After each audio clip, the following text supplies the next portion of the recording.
अस्सलाम वालेकुम dear student, कैसे हैं आप। मैं उम्मीद करता हूं कि आप ठीक होंगे। मैं हूं आपका हेल्पर सर अमानत। बेटा, इससे जो मेरी प्रीवियस वीडियो थी 1.7, 1.8 और 1.9 के साथ मैंने इम्पोर्टेंट सेट्स के मुतालिक भी एक वीडियो आपके लिए अपलोड की है। वो अगर आप 4 वीडियोस देख लेते हैं तो सेट के मुतालिक इंशाल्लाह आप समझ जाएंगे। और बेटा, ये इससे जो आगे वाला चैप्टर है हमारा 1.10 है, वो रेशो के मुतालिक है। और 6 में भी बेटा ये एक्सरसाइज हैं, 8th में भी इसकी एक्सरसाइज हैं। तो ये कंबाइन थोड़ी सी मैं आपके लिए एफर्ट कर रहा हूँ। कुछ इंपॉर्टेंट टर्म्स हैं जो इन चैप्टर में यूज़ की गई हैं। अगर आप उनको अंडरस्टैंड कर लें इस छोटी सी वीडियो में तो आप वो जो क्वेश्चन करने आपके लिए आसान हो जाएंगे। तो ये बेटा, what is the ratio, ratio क्या है, ये आप फिर 6 क्लास में भी है, 7th में भी है और 8th क्लास के लिए भी है। What is the ratio? The ratio is a numerical comparison between two quantities और thing of same kind. Two quantities में दो मिकदारों में मुकाबला है, उसको हम रेशो कहते हैं। अब बेटा, the ratio is a relationship in which one bear to another of the same kind with regard to their magnitude. अब असल में ना बेटा, इन दो चीज़ों का आप यूँ समझ लें कि मुकाबला होता है। दो क्वांटिटीज़ का कंपैरिजन है, मुकाबला है, जो इस रेशो में हम अंडरस्टैंड करेंगे।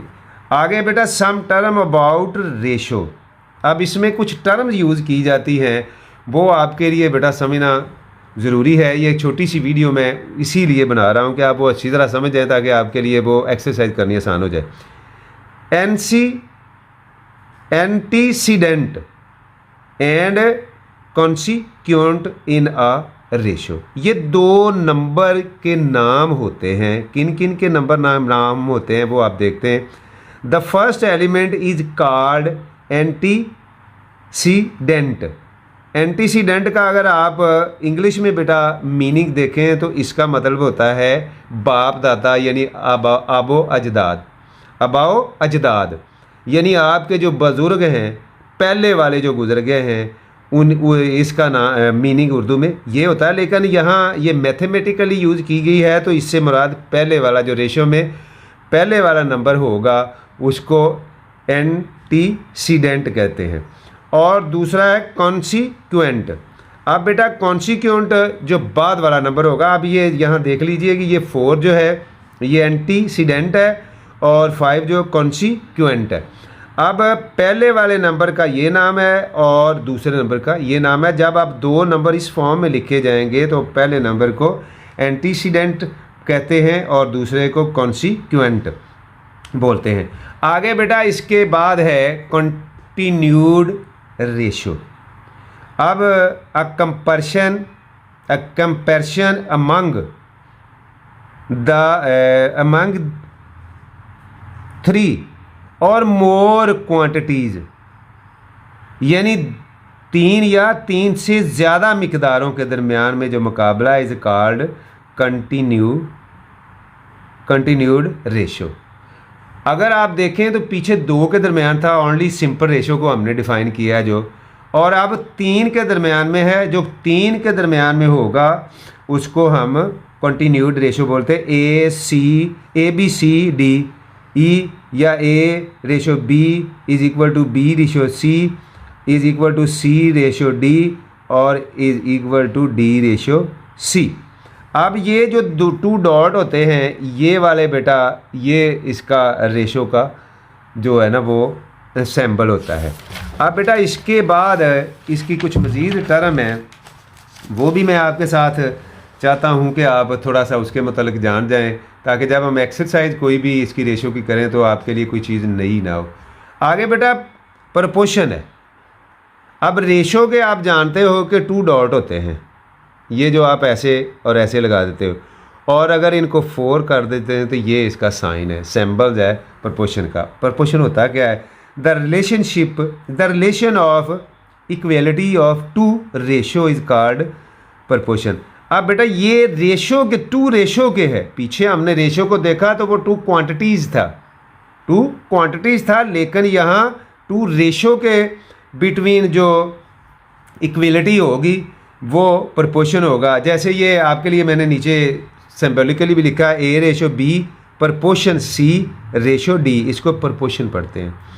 अब इट इज़ डिनोटेड एज, ये मैंने नीचे भी आपके लिए लिखा है कि ये ऐसे इसको लिखा जाता है। There are two proportion. अब प्रपोर्शन की कितनी अक़साम है, वो दो हैं, कौन कौन सी हैं वो भी मैं आपके साथ डिस्कस करता हूँ। ये बेटा आप या देख सकते हैं काइंड ऑफ प्रपोर्शन है। There are two kind of proportion, direct proportion और इनवर्स या इनडायरेक्ट प्रपोर्शन होती है। पहले हम डायरेक्ट प्रपोर्शन को देखते हैं कि डायरेक्ट प्रपोर्शन क्या होता है। अब two quantities are said to be in direct proportion if increase और decrease in one quantity cause the increase of और डिक्रीज अदर क्वांटिटी। यानी अगर एक मिकदार दूसरी मिकदार के बढ़ने या एक मिकदार दूसरी मिकदार के कम होने का सबब बने तो वो डायरेक्ट प्रपोर्शन होगा। इसकी मिसाल बेटा मैं आपको ऐसे देता हूँ। आप दो मिकदारें हैं आपके पास ये वाली। अब ये आपने तराजू देखा, वो बाहर जो बाज़ारों में या गली में आपके पास फ्रूट वगैरह बेचने आते हैं तो उनके पास तराजू होता है जिसको ऊपर से पकड़ के तो वो वज़न करते हैं। तो उनके ना वो आप समझ लें कि दो पार्ट जो होते हैं वो अगर दोनों एक वक्त में ऊपर जाएं तो तब भी डायरेक्ट है, और अगर दोनों नीचे को दाएं तो तब भी डायरेक्ट है। और अगर एक ऊपर जाए और एक दूसरा नीचे आए, यानी अगर ये अब आपके पास है कि ये ऊपर जा रहा है तो ये नीचे जा रहा है तो तब भी इनवर्स या इनडायरेक्ट है, और अगर ये नीचे जा रहा है और ये ऊपर आ रहा है तो तब भी इनवर्स है। यानी कि एक मिकदार के बढ़ने से अगर दूसरी मिकदार भी बढ़े या पहली मिकदार के कम होने से दूसरी मिकदार भी कम हो तो दोनों सूरतों में डायरेक्ट प्रपोर्शन होगा। अब आप डायरेक्ट प्रपोर्शन, अच्छा बेटा यहाँ एक चीज़ और ध्यान में रखनी है कि इसके लिए ये एरो समझना बहुत ज़रूरी है। अगर डायरेक्ट प्रपोर्शन होगा तो आपने एरो को किस तरह लगाना है, और अगर इनवर्स होगा तो आपने एरो किस तरह लगाना है। डायरेक्ट की सूरत में आपने ये एरो का हेड ऊपर को ही रखना है। इसकी मिसाल आप समझ लें कि अगर डायरेक्ट मीन सीधा होता है, अगर ये आप यहाँ इसको मार्कर ऐसे या पेंसिल खड़ी करूँ तो ऊपर को आप कहेंगे सीधा है, अगर मैं इसको ऐसे कर दूंगा तो आप कहेंगे उल्टा है। उल्टा इनवर्स है या इनडायरेक्ट है। तो यानी अगर ये इस एरो का जो एरो हेड है वो नीचे को है तो वो इनवर्स होगा, और ऊपर को है तो वो डायरेक्ट होगा। ये दोनों ही डायरेक्ट हैं। अब इसकी मिसाल भी है कि ये 15 है तो इसकी जो वैल्यू है 150 है। अब 20 है, ये मिकदार बड़ी है तो ऑटोमेटिकली इसका आंसर भी आगे ज़्यादा आएगा, तो ये भी डायरेक्ट होगा और ये भी डायरेक्ट प्रपोर्शन होगा।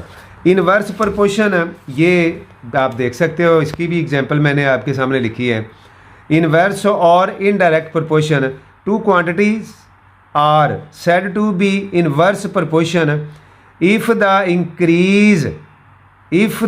increase or decrease in one quantity cause the decrease or increase in other quantity। यानी कि अगर एक मिकदार बड़ी है और दूसरी ज़्यादा हो गई है, या पहली ज़्यादा हुई और दूसरी कम हो गई है, तो दोनों सूरतों में आपको इनवर्स लगाना पड़ेगा या इनडायरेक्ट लगाना पड़ेगा। अब ये लगाते किस तरह हैं बेटा, मैं आपको थोड़ा सा यहाँ डिफ़ाइन करता हूँ, फिर इसके बाद जो क्वेश्चन आएंगे ना उसमें भी आपको मैं बताऊँगा। ये आप सवाल अच्छा ये एक चीज़ मैं बेटा आपके लिए, ये मैंने बुक से देख के लिखी थी एग्जांपल, लेकिन मैं यहाँ जो एक्स वाली वैल्यू होती है ना उसका हमेशा डायरेक्ट रखता हूँ, और वो आगे आप देखिएगा जब मैं क्वेश्चन आपको कराऊँगा तो वो इंशाल्लाह आपको अच्छी तरह समझ आएगा। लेकिन यह अब 10 मैन है तो बेटा 24 डेज़ उनको लगते हैं कोई काम करने में।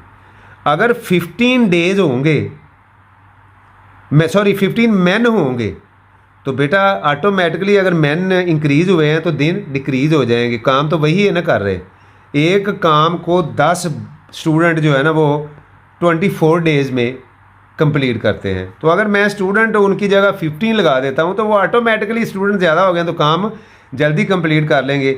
ये मिकदार इससे बड़ी है, ये मिकदार इससे बड़ी है, लेकिन जो आंसर आ रहा है वो उससे छोटा आएगा, लिहाजा ये इन्वर्स है और ये डायरेक्ट है। तो इंशाल्लाह आगे भी मैं आपको इसके मुतालिक थोड़ा सा बताऊंगा कि एक्सरसाइज जब करेंगे तो क्या क्या इसमें जो चीज़ें हैं वो आपने देखनी है। तो उम्मीद है कि आपको ये मेरी थोड़ी सी एफ़र्ट, जो छोटी सी एफ़र्ट थी, वो समझ आई होगी। तो मिलते हैं नेक्स्ट वीडियो में। अस्सलाम वालेकुम, अल्लाह हाफिज़।